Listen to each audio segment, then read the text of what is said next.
Hello बच्चों, कैसे हैं आप लोग।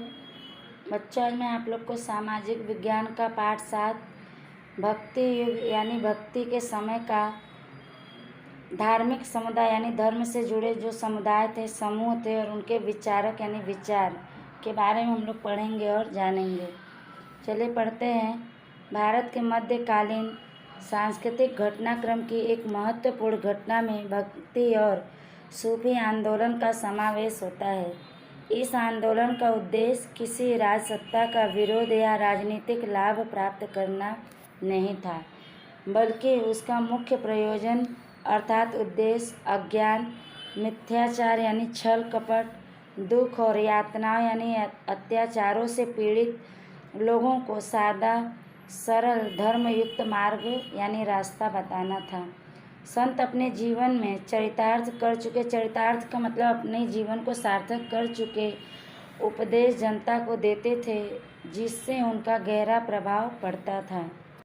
यहाँ बताया गया है कि भारत के मध्यकालीन सांस्कृतिक घटनाएं जितने भी घटी थीं, उनमें से एक खास घटना में भक्ति और सूफी आंदोलन का भी नाम आता है। इस आंदोलन का उद्देश्य किसी राजसत्ता यानी किसी राजा के शासन का विरोध या राजनीतिक लाभ प्राप्त करना नहीं था, बल्कि उनका मुख्य प्रयोजन यानी उद्देश्य अज्ञान, मिथ्याचार यानी छल कपट, दुख और यातनाओं यानी अत्याचारों से दुखी लोगों को सादा सरल और धर्म के मार्ग पर धर्म से भरा रास्ता बताना था। मार्ग यानी रास्ता। संत अपने जीवन में चरितार्थ यानी सार्थक कर चुके उपदेश जनता को देते थे, जिससे उनका गहरा असर पड़ता था। आगे पढ़ेंगे। उद्भव और विकास। उद्भव का मतलब होता है उत्पत्ति और उनका विकास। भारत के इतिहास में भक्ति तथा सूफी आंदोलनों का उद्भव और विकास हुआ, जिसके कारण धर्म में ऊंच नीच का भेदभाव, मान्यताओं, अंधश्रद्धाओं और विविध धर्मों की दीवारों की अवगणना करके यानी उन्हें नज़रअंदाज करके भक्ति मार्ग का द्वार सबके लिए खोल दिया गया। भक्ति और सूफी आंदोलनों ने हिंदू मुस्लिम सांस्कृतिक समन्वय यानी मेल को जन्म दिया और एक नए युग की शुरुआत हुई। अधिकांश यानी ज़्यादातर संत निर्गुणवादी थे। वे ऐक्य के पक्षधर थे। ऐक्य मानी एकता। ये सभी संत फकीर धर्म और संप्रदाय की एकता में मानते थे। सामाजिक समानता के पक्षधर थे।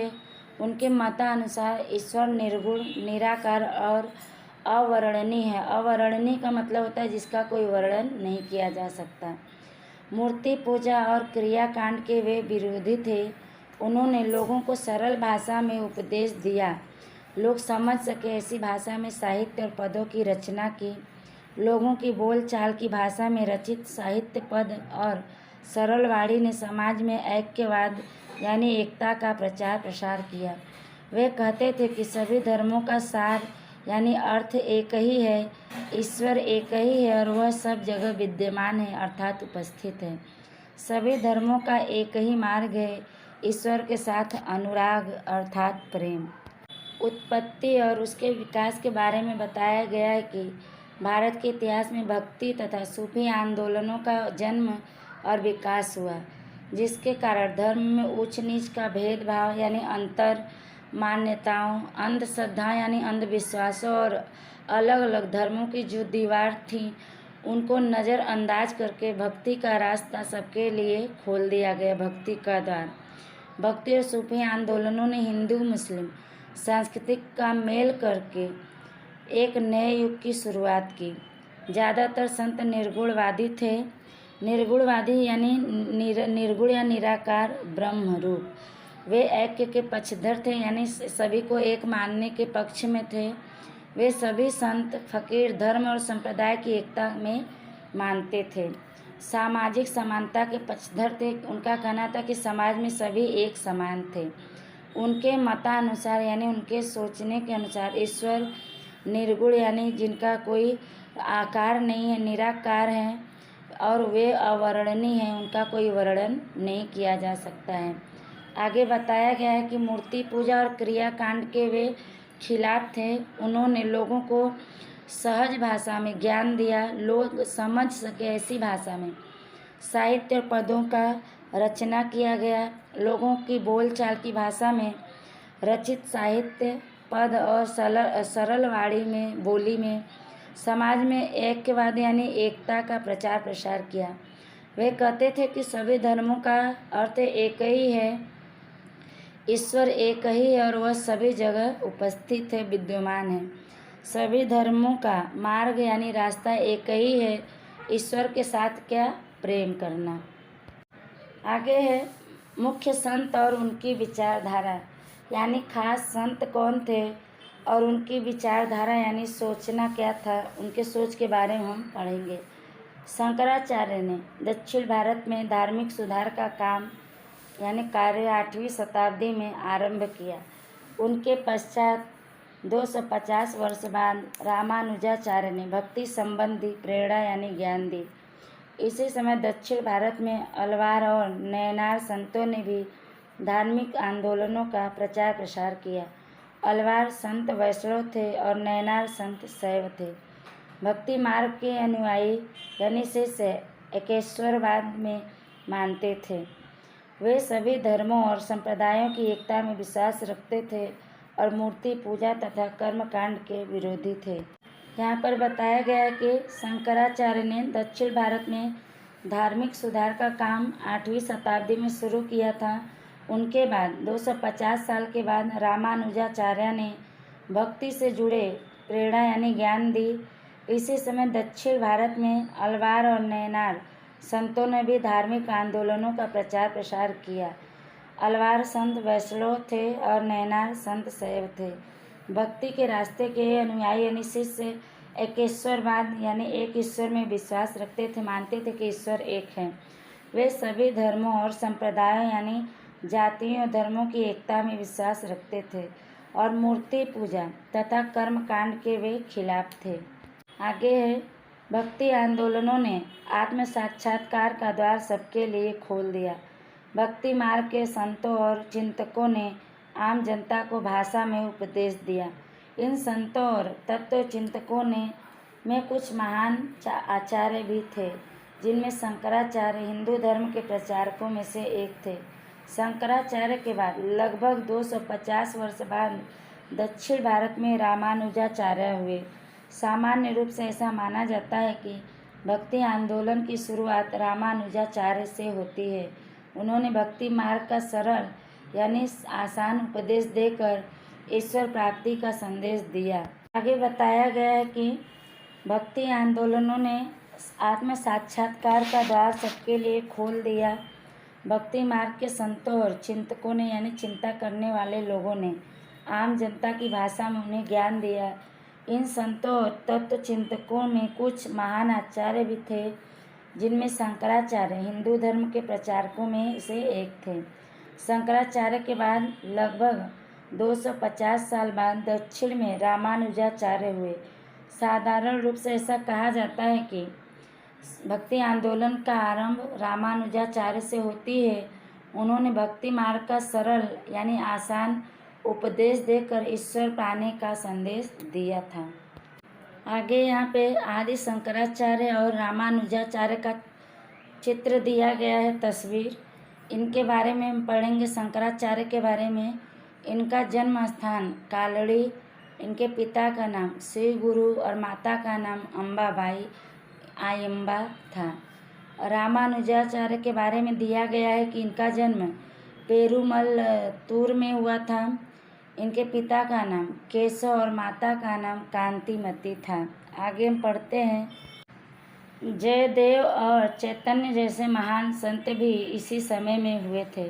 चैतन्य महाप्रभु ने कृष्ण भक्ति के गीतों की रचना करके बंगाल में हरि बोल मंत्र की गूंज पैदा की। उत्तर भारत में रामानंद जैसे महान संत ने भक्ति आंदोलन का श्री गणेश किया। श्री गणेश का मतलब होता है शुरुआत किया। एकेश्वर परंपरा में यानी ईश्वर एक है, ऐसी परंपरा प्रथा में कबीर सबसे महत्वपूर्ण संत थे। वे व्यवसाय से जुलाहा थे। बीजक उनका कविता संग्रह है। संत रैदास उनके गुरु भाई थे। वे भी कबीर की तरह गृहस्थ और निर्गुण शाखा के संत थे। आगे दिया गया है कि साधु ऐसा चाहिए जैसा शुभ सुभाए, सार सार को गही रहे थोथा दे उड़ाए।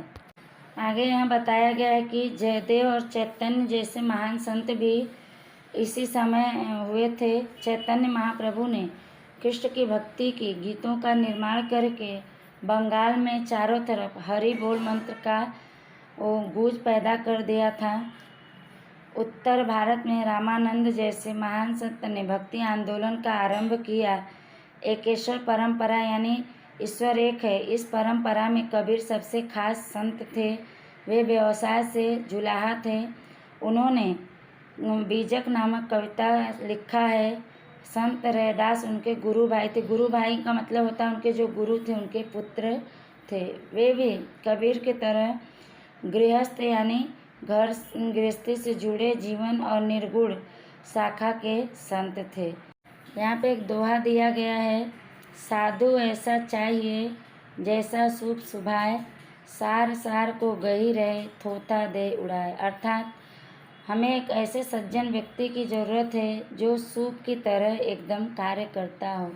जैसे सूप में रखे अनाज को फटकने पर सूप उसके कचड़े को साफ कर देता है, बाहर फेंक देता है और अनाज को साफ कर देता है। वैसे ही सज्जन व्यक्ति हमारे अंदर की अच्छाई को छोड़कर हमारे अंदर जितनी भी बुराई है वो हमसे दूर कर दे। आगे हम पढ़ते हैं। गुरु नानक सिख धर्म के स्थापक थे। वे निर्गुण शाखा के संत थे। उनके शिष्य सिख कहलाते थे। गुरु ग्रंथ साहिब उनका पवित्र ग्रंथ है। उत्तर भारत और राजस्थान में तुलसीदास, सूरदास और मीराबाई वैष्णव भक्ति आंदोलन के महत्वपूर्ण संत थे। तुलसीदास युवा अवस्था में ही साधु बन गए थे। उन्होंने रामचरितमानस और विनय पत्रिका जैसे लोकप्रिय यानी लोगों में पसंद किए जाने वाले ग्रंथों की रचना की थी। तुलसीदास का ग्रंथ रामचरितमानस आज भी उतना ही लोकप्रिय है। गुजरात में भक्ति रस से प्रजा को रस विभोर का मतलब होता है आनंद में लीन करने में 15वीं शताब्दी में हुए संत नरसिंह मेहता का विशेष यानी खास योगदान है, सहयोग है। नरसिंह मेहता 1412 ईस्वी में से 1480 ईस्वी तक गुजराती भाषा के आदि कवि हैं। मूल तलाजा भावनगर के हैं, लेकिन बाद में जूनागढ़ आकर बस गए। यहाँ बताया गया कि गुरु नानक सिख धर्म के स्थापक थे। उन्होंने सिख धर्म का स्थापना किया था। वे भी निर्गुण शाखा के संत थे। उनके जो शिष्य थे चेले वो सिख कहलाते थे। गुरु ग्रंथ साहिब उनका पवित्र ग्रंथ है। उत्तर भारत और राजस्थान में तुलसीदास, सूरदास और मीराबाई वैष्णव भक्ति आंदोलन के खास संत थे। तुलसीदास जवानी में ही साधु बन गए थे। उन्होंने रामचरितमानस और विनय पत्रिका जैसे लोगों द्वारा पसंद किए जाने जैसा ग्रंथ की रचना की थी। तुलसीदास का ग्रंथ रामचरितमानस आज भी उतना ही लोगों में पसंद किया जाता है, लोकप्रिय है। गुजरात में भक्ति रस से प्रजा को आनंदित करने में 15वीं शताब्दी में हुए संत नरसिंह मेहता का खास सहयोग है। नरसिंह मेहता 1412 ईस्वी से 1480 ईस्वी गुजराती भाषा के आदि कवि हैं। मूल तलाजा भावनगर के हैं, लेकिन बाद में ये जूनागढ़ आकर बस गए यानी रहने लगे। आगे इनके बारे में हम और पढ़ते हैं। उनके ज्ञान और भक्तिपूर्ण पदों तथा प्रभातियों ने लोक समाज पर गहरी छाप छोड़ी यानी गहरा असर छोड़ा है। नरसिंह मेहता का वैष्णवजन तो तेने कहिए भजन आज भी लोकप्रिय है यानी लोगों द्वारा पसंद किया जाता है। वे संसारी होने पर भी संसार के रंगों से परे थे यानी अनजान थे। उन्होंने छुआछूत और जाति भेद का विरोध किया था। वे सबके घर भजन करने जाते थे। हरि भजन करने वाला उनका मन हरि का जन था। पक्षपात में नहीं, परमेश्वर समदृष्टि और सर्व समान। उन्होंने कृष्ण भक्ति की महिमा का गान करते हुए कहा कि श्री कृष्ण की भक्ति के सहारे मनुष्य किसी भी प्रकार की आपत्ति यानी संकट को पार कर सकता है। उनका जीवन इसका उत्तम उदाहरण था, मिसाल था। उनके पद प्रभातियों के नाम से भी प्रसिद्ध हैं। नरसिंह मेहता के बारे में आगे बताया गया है कि उनके ज्ञान और भक्ति से पूर्ण पदों और तथा प्रभातियों यानी सुबह के समय गाए गए प्रार्थना ने लोक जन समाज में यानी संसार में गहरी छाप छोड़ी, असर छोड़ा है। नरसिंह मेहता का वैष्णवजन तो तेने कहिए भजन आज भी लोगों के द्वारा पसंद किया जाता, लोगों को प्रिय है। वे संसार में होने पर भी, संसारी होने पर भी यानी घर गृहस्थी में होने पर भी संसार के रंगों से परे रहे, अनजान रहे। उन्होंने छुआछूत और जाति का जो अंतर है उसका उन्होंने विरोध किया। वे सबके घर जाकर भजन करते थे। हरि भजन करने वाले लोग, उनका मन हरि का जन था। पक्षपात में नहीं, परमेश्वर यानी परमेश्वर किसी के पक्ष में नहीं है, कोई पक्षपात नहीं करते हैं। समदृष्टि और सर्व समान यानी वो सबको एक नज़रिए से देखते हैं और उनके लिए सब एक समान है। उन्होंने कृष्ण भक्ति की महिमा यानी उनके गुण का गान करते हुए, उनके गुणों को गाते हुए कहा है कि श्री कृष्ण की भक्ति के सहारे मनुष्य किसी भी प्रकार की संकट को पार कर सकता है। उनका जीवन इसका उत्तम यानी श्रेष्ठ मिसाल है, उदाहरण है। उनके पद प्रभातियों के नाम से प्रसिद्ध है। आगे पढ़ते हैं। राजपूत राजकुमारी मीराबाई मेड़ता के राजा की पुत्री थी। उनका विवाह मेवाड़ के राज परिवार में हुआ था। वे बचपन से ही कृष्ण भक्त थीं। श्री कृष्ण को वे गिरधर गोपाल के रूप में पूजती थीं। मीराबाई एक भक्त कवयित्री थी जिन्होंने गुजराती और हिंदी भाषा में पदों की रचना की थी। उनके पद नरसिंह और कबीर के पद की तरह लोकप्रिय है यानी लोगों में पसंद किया जाता है। ऐसे ही एक संत सूरदास थे। वे वल्लभाचार्य के शिष्य थे। ब्रज में रहकर उन्होंने श्री कृष्ण के पदों की रचना की थी। आगे बताया गया है कि राजपूत यानी क्षत्रिय राजकुमारी मीराबाई मेड़ता के राजा की पुत्री थी, बेटी थी। उनका विवाह मेवाड़ के राज परिवार में हुआ था। वे बचपन से ही कृष्ण की भक्त थीं। श्री कृष्ण को वे गिरधर गोपाल के रूप में पूजती थीं। मीराबाई एक भक्त कवयित्री थीं जिन्होंने गुजराती और हिंदी भाषा में पदों का लेखन किया था, रचना की थी। उनके पद नरसिंह और कबीर के पद की तरह लोगों में पसंद किया जाता है। ऐसे एक संत सूरदास थे। वे वल्लभाचार्य के शिष्य थे। ब्रज में रहकर उन्होंने श्री कृष्ण के पदों की रचना की थी। आगे पढ़ते हैं। आगे है अखिल ब्रह्मांड में एक तू श्रीहरि, विभिन्न रूप में अनंत है तू। देह में देव तू, तेज में तत्व तू, शून्य में शब्द बंद, वेद में बसे।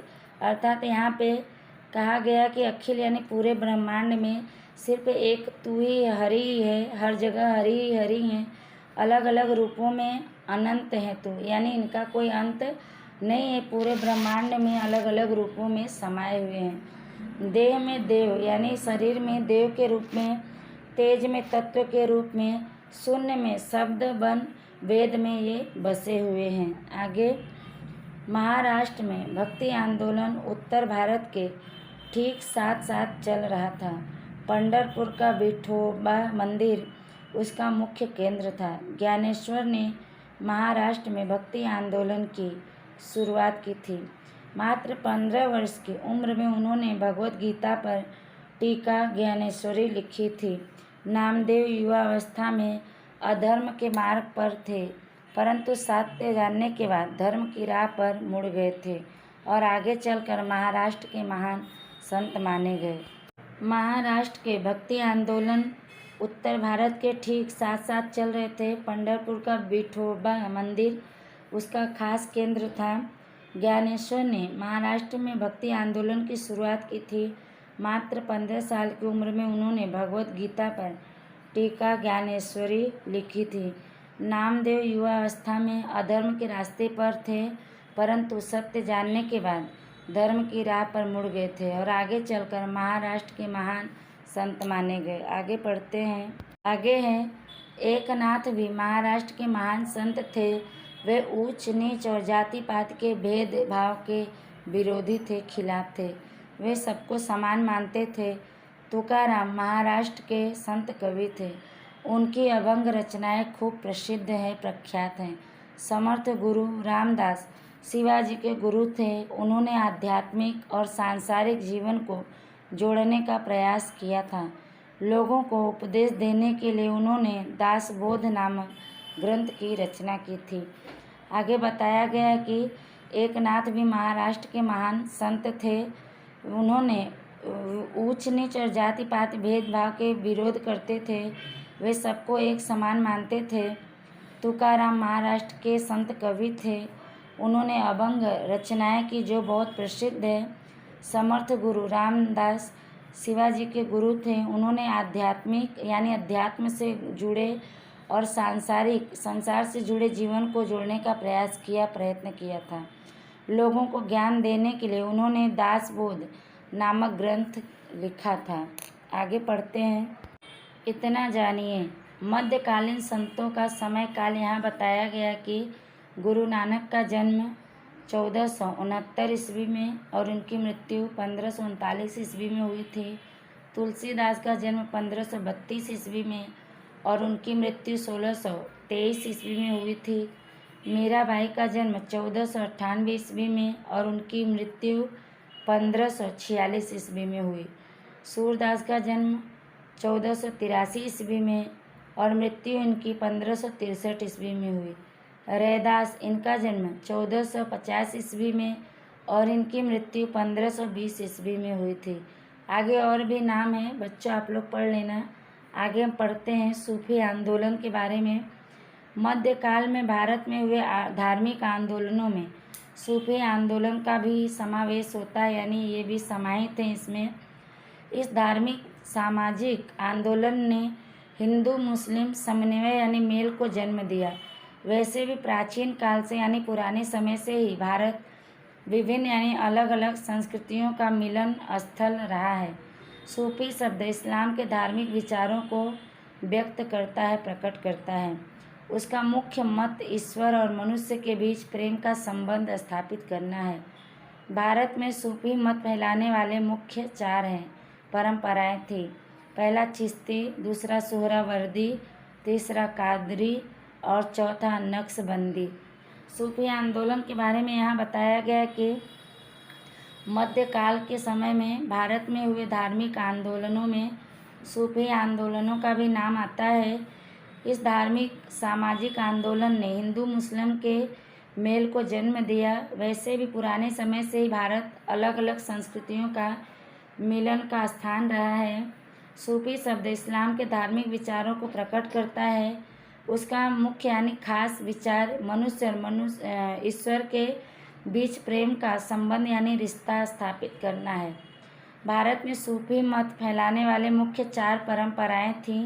पहला चिश्ती, दूसरा सोहरावर्दी, तीसरा कादरी और चौथा नक्शबंदी। आगे पढ़ते हैं। सूफी आंदोलनों में चिश्ती और सोहरावर्दी परंपरा खूब लोकप्रिय थी, लोगों में फैली हुई थी। बगदाद के शहाबुद्दीन सोहरावर्दी ने सोहरावर्दी परंपरा की स्थापना की थी। अजमेर में मोइनुद्दीन चिश्ती ने चिश्ती परंपरा की स्थापना की थी, जो आज भी कौमी एकता का उत्तम उदाहरण है। कौमी एकता यानी धर्म जाति में एकता का उत्तम श्रेष्ठ उदाहरण मिसाल है। उनकी मृत्यु के बाद उन्हें एक सूफी संत के रूप में खूब प्रसिद्ध यानी ख्याति मिली। मोइनुद्दीन चिश्ती के अतिरिक्त कुतुबुद्दीन बख्तियार, बाबा फरीदुद्दीन गंजे शकर, निजामुद्दीन औलिया यानी संत, ख्वाजा बकी बिल्लाह और शेख अहमद सरहिंदी मुख्य संत थे।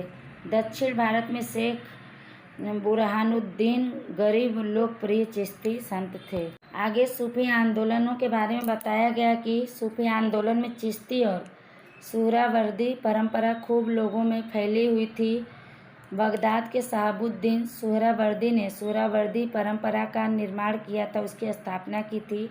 अजमेर में मोइनुद्दीन चिश्ती ने चिश्ती परंपरा की स्थापना की थी, जो आज भी धर्म की एकता का उत्तम यानी श्रेष्ठ मिसाल है। उनकी मृत्यु के बाद उन्हें एक सूफी संत के रूप में बहुत ही प्रसिद्धि ख्याति मिली। मोइनुद्दीन चिश्ती के अलावा कुतुबुद्दीन बख्तियार, बाबा फरीदुद्दीन गंज शकर, निजामुद्दीन औलिया, ख्वाजा बकी बिल्लाह और शेख अहमद सरहिंदी मुख्य यानी खास संत थे। दक्षिण भारत में शेख बुरहानुद्दीन गरीब लोकप्रिय चिश्ती संत थे। आगे पढ़ेंगे। आगे है भक्ति और सूफी आंदोलन का प्रभाव यानी असर।